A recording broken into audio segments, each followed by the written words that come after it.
과거에 제가 친하게 지내던 누님이 한 명 있었습니다. 나이 차를 무색하게 만들 만큼 미모라든지 누님의 여성스러움이 바깥 동네까지 소문이 나서 유명세를 떨치던 사람이었으니 얼마나 괜찮은 사람인지는 이 정도만 설명해도 충분할 것 같습니다. 저랑은 우연찮게 친해지게 되었고 저도 솔직히 이 누님하고 잘해보고 싶은 흑심이 더 커서 누님하고 자주 만나거나 했지요. 그런데 같이 술 마시다가 한참 분위기가 좋았는데 옆자리에 좀 싸움 좀 한가닥 할 것처럼 보이는 테이블이 있었는데 자꾸 저희 쪽을 흘끗흘끗 쳐다보는 겁니다. 아무래도 누님 정도 되는 미모의 여자가 저랑 있으니 시비를 걸고 싶었던 것 같습니다. 제가 부러웠을 수도 있고 아니면 저 정도면 누님 꼬셔서 자기들이 놀려고 했을 수도 있고 이유는 모르지만 시비가 붙었는데 누님이 정색을 하면서 받아치더니 큰 싸움으로 번지게 되었습니다. 누님이 아무리 운동을 좋아하고 관리가 되었어도 남자를 힘으로 어떻게 이기겠습니까? 결국에 말싸움이 몸싸움으로까지 번지게 되었는데 한 발짝도 물러서지 않고 바락바락 소리 지르며 대들더라고요. 심지어 얼굴을 한 대 맞아서 코피가 흐르고 있는데도 누님은 겁먹지 않고 오히려 더 세게 달려드니 그 남자들도 잘못 걸린 건가 싶어서 뒷걸음질을 치기 시작하다가 그냥 내빼버릴 정도였거든요. 아름다운 외모와는 다르게 깡도 있고 성질도 더러운 누님이었던 겁니다. 저는 감당 못할 거라는 생각에 그날 이미 마음을 접어버리고 말았지요. 그런데 이 누님은 오히려 처음에 그렇게 달려들다가 갑자기 자기에 대해 더 이상 관심 없는 듯 행동하던 제가 오히려 더 끌리기 시작했나 봅니다. 또 괜히 같이 술 마셨다가 시비가 붙으면 어쩌나 싶어서 최대한 피하려고 했는데 결국 이 누님의 집요함이 이겨서 결국 다시 만나게 되었지요. 이 누님이 술 하나만큼은 또 끝장나게 마십니다. 저도 어디 가서 주량 이야기 나오면 빼지 않는 사람인데 이 누님하고 마시면 날이 밝을 때까지 계속 마시는 게 기본이었습니다. 자존심 때문에 그런가 적당히 마셔서 기분 좋으면 좋은데 이 누님 성격상 상대방이 술을 뻗는 걸 못 보면 자기가 졌다고 생각하는 것 같더라고요. 그래서 이 누님하고 결국 그렇다 할 추억도 못 만들고 맨날 술 먹다가 둘 다 서로 뻗어버리지를 않으니 그냥 날 밝으면 헤어지고 그런 식의 만남이 잦았습니다. 그렇게 만나면 저는 다음날이 너무 피곤하기도 하고 해서 한동안 이 누님하고 만남을 또 피하게 되었지요. 그러다 우연찮게 오랜만에 누님을 만나게 되었습니다. 저보고 오랜만이라고 잘 지냈냐고 하더라고요. 오랜만에 보는 이 누님의 미모는 안 보는 동안 훨씬 더 무르익어 있는 상황이었습니다.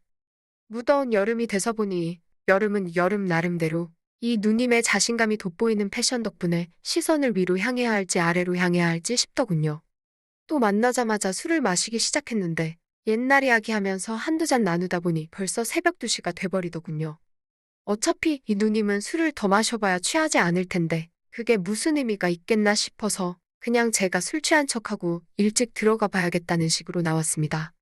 그러면 적어도 제가 술이 안 깨서 피곤할 일은 없을 테니 말입니다.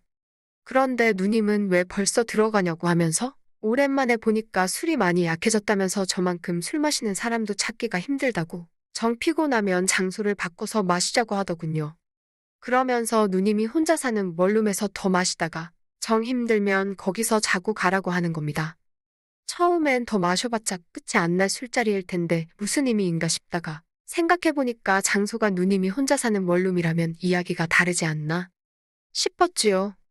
그때부터 자꾸 누님이 입고 나온 민소매티나 짧은 반바지가 계속해서 제 시선에 걸리기 시작하는 겁니다. 밖으로 보는데도 이렇게 대단한데 실제로 그 안쪽은 얼마나 대단할까 싶기도 하고요. 누님이 사는 집에 가니 누님처럼 화려하게 해놓고 살 줄 알았는데 별로 꾸며놓지도 않았더라고요. 군데군데 조금 치우기 귀찮아서 대충 물건을 쑤셔박아 놓은 곳이 곳곳이 있었지만 그렇다고 정리가 아예 안 되어 있는 건 아니었습니다.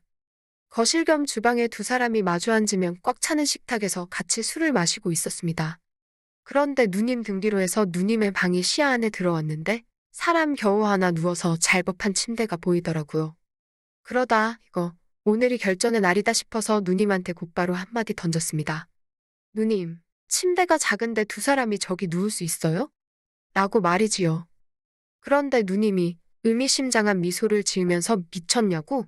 당연히 한 명이 바닥에서 자야 되는 거 아니냐고 하는데 그때부터는 저도 머릿속에 온통 그 생각밖에 없어서 이거 오늘이 무조건 기회다. 기회를 놓치지 말자 하는 생각밖에 없었습니다. 누님은 덮고 자는 이불이 없어도 괜찮겠냐 묻더군요. 어차피 무더운 여름이라 그냥 자도 문제없을 것 같다 해서 그렇게 하겠다 했습니다. 그러더니 누님이 방에 들어가서는 침대 위에 덮고 자는 이불을 바닥에다가 깔더군요. 그러더니 누님이 저보고 너는 침대에서 자라고 그러는 겁니다. 누님한테 양보할 필요 없다고. 어차피 나는 군대도 다녀와서 바닥에서 자는 게 익숙하다고 했지요. 그러니 누님이 자기도 딱딱한 게 더 좋다고 하는 겁니다. 요즘 안 그래도 허리가 아파서 자주 바닥에 내려와서 잔다고 하더라고요. 누님한테 허리가 아프면 더욱더 침대에서 자야지 했는데 침대가 방구할 때 집주인이 옵션으로 넣어준 거라서 엄청 싸구려 침대라더군요. 그래서 여기서 누워서 자면 오히려 허리가 더 안 좋은 것 같다고 하면서 말이죠. 괜히 술 마시다 말고 침대 이야기를 꺼내가지고 누님은 제가 술을 더 마시는 게 아니고 잠을 자겠다고 이해한 것 같습니다. 침대를 양보해주고 저보고 먼저 자라고 하더라고요. 자기는 혼자서 좀 더 마셔야겠다고 하면서 말입니다. 일단 제가 뱉어놓은 말이 있으니 침대에 누웠는데 그 상황에서 잠이 오면 남자겠습니까? 온갖 가지 생각에 정신이 혼미하더라고요. 머릿속으로 수십 가지 시나리오를 생각하면서 앞으로 일어날 상황에 대해 미리 예행 연습을 하고 있는데 정말 1시간 정도는 상상만 했던 것 같습니다. 시간이 한참 지난 듯 싶으니 누님이 거실 겸 주방에서 방 안으로 들어오는 건지 부시럭거리는 소리가 나더라고요. 누님이 혹시 술 취한 척 내 옆으로 눕지는 않을까 싶었는데 진짜로 바닥에 눕는 겁니다. 물론 이 상황도 머릿속에서 벌써 시나리오를 만들었던 부분이라 당황스럽지는 않았습니다. 잠자다가 뒤척이는 척 하면서 살짝 잠이 덜 깬 목소리로 누님한테 먼저 말을 걸었습니다. 이 침대가 진짜 별로인 것 같다고. 허리가 너무 아프다고요. 그러니까 누님이 내 말 맞지? 하면서 딱딱한 바닥이 훨씬 좋다고 하면서 저보고 한번 바닥에 누워보라는 겁니다. 여름이지만 보일러를 켜놔서 바닥이라고 그렇게 차갑지가 않다고 하길래 허리가 뻐근한 척 애구구구구 하면서 슬쩍 누님 옆으로 누웠지요. 그런데 누님이 장난기가 발동했는지 제 쪽으로 몸을 빙글 돌리더라고요. 얼굴이 거의 코가 마주 닿을 정도로 가까이 와 있는데 그 순간 정말 숨이 멎어버리는 듯 했습니다. 이 누님을 이렇게 가까이서 본 적이 없었는데 정말 예쁘기는 예쁘더라고요. 그러더니 누님이 그럼 바닥에서 자라고 하더니 자리에서 일어나 침대로 가려고 하는 겁니다. 이 누님이 일부러 나랑 밀당을 하려는 건지 아니면 진짜 아무 생각이 없는데 나 혼자 오버하는 건지 싶더군요. 솔직히 그 상황에서 잠이 더 오겠습니까? 누님은 저를 별로 신경도 안 쓰는 듯 한 5분도 안 돼서 새근새근 숨소리만 들리는 게 그냥 잠에 든 것 같았습니다. 더는 안 되겠다 싶어서 에라 모르겠다 하고 자리에서 일어났습니다. 누님은 세상 모르고 자고 있는데 정말 제가 옆에 누우면 딱 맞겠다 싶을 정도로 침대 한켠에 자리가 남아 있었습니다. 성질 더러운 누님이란 누님을 알게 된 초반 때 말고는 솔직히 이 상황까지 올 거라고 생각해 본 적이 없었는데 제가 마음만 먹으면 닿을 자리에 아름다운 자태로 세상 모르고 잠들어 있는 누님을 그냥 두고 볼 수가 없었습니다. 그러다 이 누님 성격을 아는데 괜히 잘못했다가 큰 난리가 나는 게 아닌가 싶어서 결국 포기하고 다시 바닥에 누웠지요. 떨림에 오지도 않는 잠을 청하며 뜬 눈으로 버티고 있는데 침대에서 부스럭 소리가 나더니 누님이 남자가 그렇게 대범함이 없어서 어디 서먹겠냐고 하면서 이젠 자기가 못 참겠다며 바닥으로 내려오더군요. 집에서 같이 술 마시자고 할 때부터 신호를 준 거였는데 그냥 먹으라고 준 거나 마찬가지인데 입안으로 떠먹여줘야 먹겠냐고 하면서 이 누님한테 한참 배워야겠다고 하더니 앞으로 잘 가르쳐 주겠다고 하는 겁니다. 침대 놔두고 바닥에서 해서 그런가 아침에 일어나니 무릎이며 여기저기 멍투성이더라고요. 그런데 멍 같은 건 중요하지 않았습니다. 얼굴만 예쁘지 성격이 더러워서 안 되겠다 싶었던 누님이었는데 막상 제 팔을 베고 세상 모르고 자고 있는 모습을 보니 다른 여자들과 별반 다를 것도 없고 오히려 미모만 따지자면 훨씬 더 예쁜 사람이었으니 괜히 인생의 승리자가 된 것 같더라고요.